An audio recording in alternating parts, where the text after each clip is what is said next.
All right, let's talk about some of the big news around the NFL now. Mike McCarthy fired from the Green Bay Packers.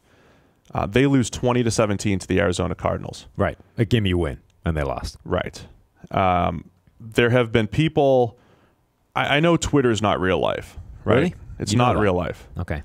But I know the Twitter sphere has been calling for Mike McCarthy's head for a while. Years. Essentially any time. Now, Aaron Rodgers, I don't think there's any doubt. I mean, he's the most talented quarterback probably since John Elway, right? Maybe of all time. When you just talk about arm strength, he's way more accurate than Elway was, even beyond completion percentages. Arm strength, accuracy, athleticism, what he can do before the snap, all that. I mean, Aaron Rodgers is as talented as it gets. So are people defaulting too much to, well, you have Aaron Rodgers, so any failure can't be on him, and his stats are always good. Yeah. It can't be on him. It must be on the head coach, Mike McCarthy. It must be the scheme. It must be something. I mean, we're going to learn about this now that once they get somebody else in there. But I'm kind of the mind that Aaron Rodgers is more at fault than people think. Well, I tweeted this morning, what if Aaron Rodgers is actually the problem? Oh, okay, so we're of the same mind here. Right. I didn't know that you tweeted that. Yeah.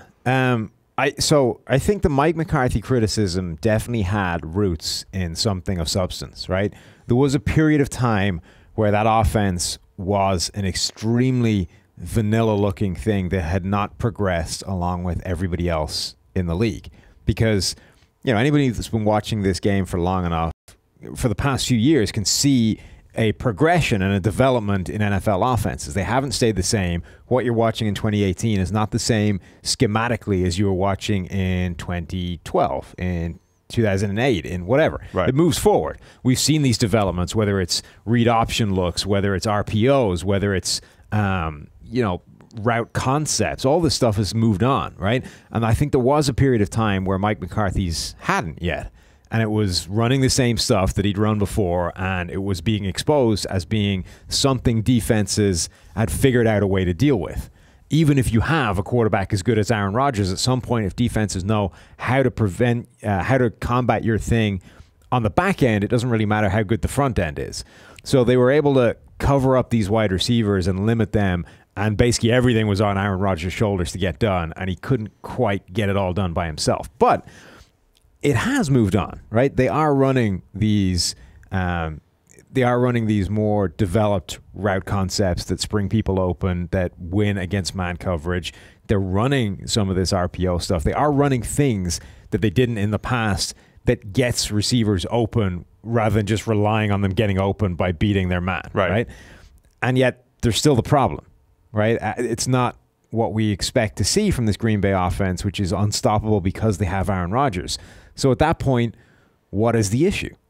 Now, Rodgers is this fascinating quarterback because everybody knows he is supremely talented. We can see what he's able to do week in, week out. He grades spectacularly well, but he is a very enigmatic quarterback and a very unique one in terms of the makeup of all of this stuff. So he does not turn the ball over almost at all. His turnover rate is absurdly low. His turnover-worthy throw rate is absurdly low. But it isn't without downside because he takes a ton of sacks that other quarterbacks don't because they get rid of the ball. They put the ball in the air and take a chance rather than take the sack. And a sack is a pretty devastatingly negative play. Right. It's not like that's necessarily a good thing. Yes, you didn't turn it over, but it's not all good. A sack is still a pretty bad play, and if you can avoid it, you should. There are other metrics that I don't love the way QBR does a lot of things. QBR does downgrade quarterbacks for sacks pretty heavily, and that's why Rodgers, from a QBR standpoint, is mid-tier all this season. And it's a difficult thing to... Obviously, it gets messy when you start doing that, right? Because some sacks are not on the quarterbacks. But Rodgers takes way more sacks than most quarterbacks. Right. It is part of his makeup that he doesn't put the ball in harm's way and will take sacks because of that. So you have this weird dynamic where Rodgers is extremely good at what he does, but the question is, what is he leaving on the table to do this? And another area kind of manifests itself in is his average time to throw, right? He's always among the slowest quarterbacks in terms of getting rid of the ball from his hands. He extends the play more than pretty much anybody, and a lot of times that works out with these incredible throws or incredible plays where he's dancing around the pocket. 5 seconds go by, he finds a guy that uncovers and delivers the pass, and it looks spectacular.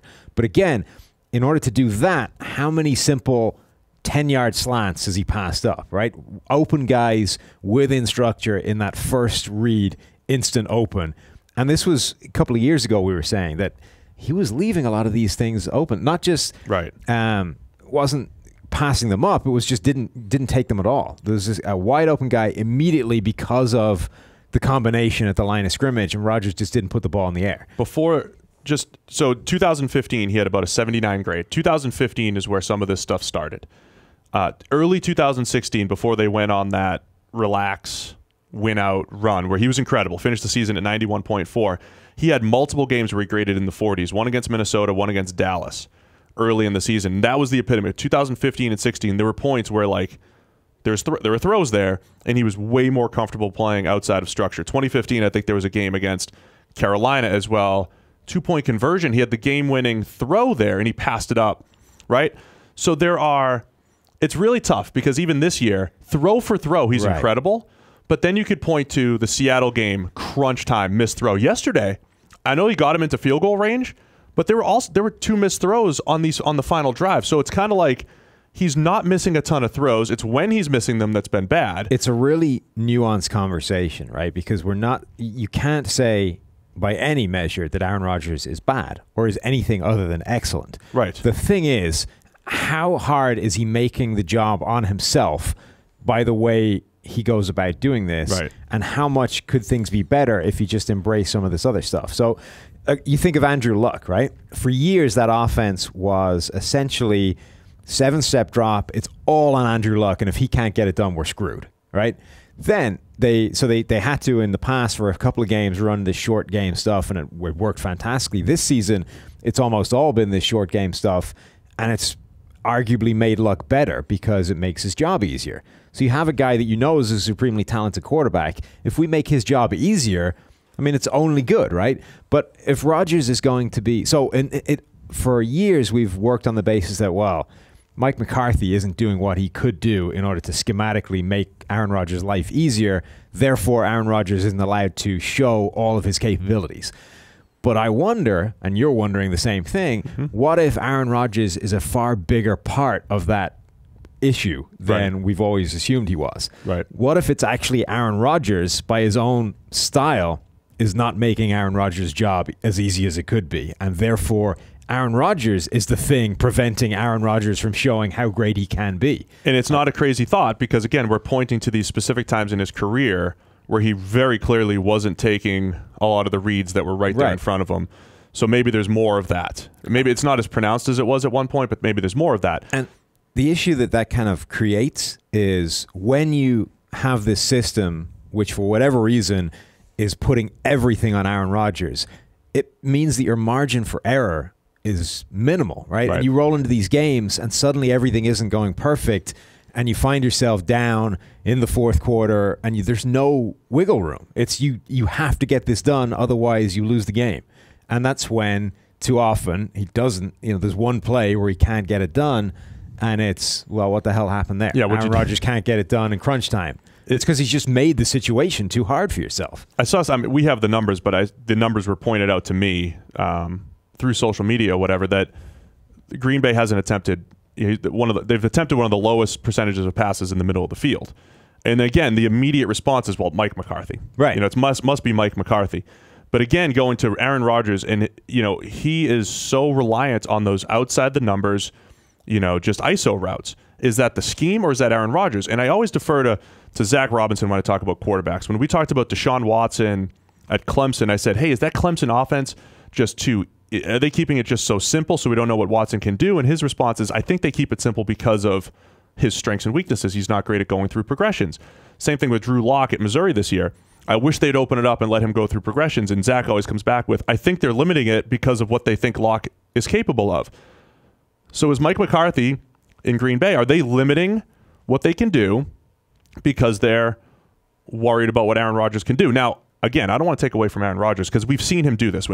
I think in 2011 and 2014, he had stretches of play that are like top 5 in NFL history. Yeah. Because of the combination of everything. It was special throws, avoiding turnover-worthy throws, pre-snap ability, taking the easy stuff when it was there. It was just an all-encompassing, outstanding quarterback play.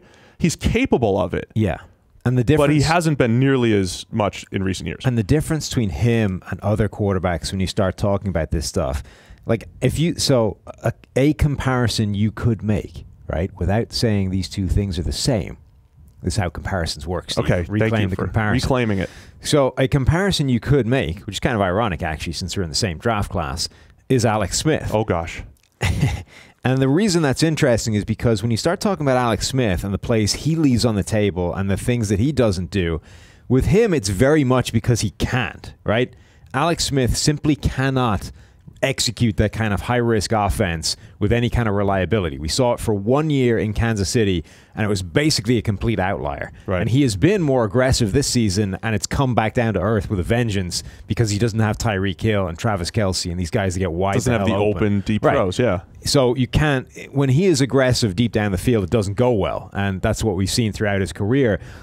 With Rodgers, I don't think you're limited by what he can do. I think he can do any of this stuff. Right. You're just you have this stylistic tendency that he has, in theory, that is holding him back from this other stuff. So when you start talking about he will definitely put the ball in the air when guys are blanket covered, but only with these kind of back shoulder throws, right? So you see a guy on the sideline, the cornerback is all over him. Rodgers will put the ball in the air, but only knowing that he's not looking and it's a back shoulder throw, and the chance of that ever getting picked off are minimal. What he doesn't do is put the ball in the air in the middle of the field into these tight windows, the kind of throws that you see Baker Mayfield throwing all the time. Now, it doesn't always work out well in Mayfield's case yet. We saw him throw the ball to linebackers a couple of times yesterday. But those are the throws that Rodgers doesn't really attack. Now, it's not because he can't, because Rodgers can make any throw out there. He just stylistically doesn't do that. He would much rather play it safe, take the guy on the sideline who you know is not going to get intercepted rather than force it into a window, and who knows what will happen there. And look, this is why historically he's not great at making those fourth quarter comebacks. He's not, even though he went through this stretch where he was incredible, and some of them were Hail Mary driven, which again is luck. He went through the stretch where he was making incredible fourth quarter comebacks. He did it against Dallas in the playoffs in 2016 and all that stuff. But the guys who have generally been good at bringing their team back are more gunslinger types. It's the Eli Mannings, it's Matthew Stafford's, Matt Ryan's been good at it, Russell Wilson, Andrew Luck, perfect gunslinger type of guy who's willing to take those chances. So is that coming back to bite him as well, right? Just that, like at some point, forget about your interception rate. You got to go win the game. I mean, I think this next hire is going to be fascinating and really important for Aaron Rodgers' legacy, because forget the idea of chasing a second Super Bowl ring. Just what Aaron Rodgers looks like in the next couple of years within what will presumably be a completely different offense from a stylistic point of view, right? They are going, whoever they bring in is going to have an offense that bears much more, that is objectively more modern than Mike McCarthy's, or at least the perception of what Mike McCarthy's offense has been. Right. So if Rodgers doesn't improve these tendencies in his game or change these tendencies in his game, then you're going to have to start asking this question of how much is Aaron Rodgers the cap on his own legacy? I think it's going to be fascinating to see. Granted, he's getting old, but not really old by NFL standards. Right. My thing is, though, maybe he's like when Breeze and Brady can age a little bit better because they're winning in the pocket a little bit more. At some point, Aaron Rodgers relies on his athleticism X amount, right? So at what point is he going to have more trouble aging than, say, a pocket passer? Yeah, he's also That's got what we that have to say. Freaky ability to maneuver the pocket. Like if he can restrict himself to just doing that within the pocket, it should still be pretty, ridiculously effective. It's going to be fascinating to see here. Because you talk about Rodgers' legacy, he's got the highest passer rating of all time, and granted, all the stats, Russell Wilson's up there. All the stats are so inflated, and Mahomes will probably be up there. It's in a couple of years, and Goff could be up there in a couple of years. But as of right now, statistically, Rodgers is the guy. He has a Super Bowl, win to his name. So legacy-wise, I think it's a fair question.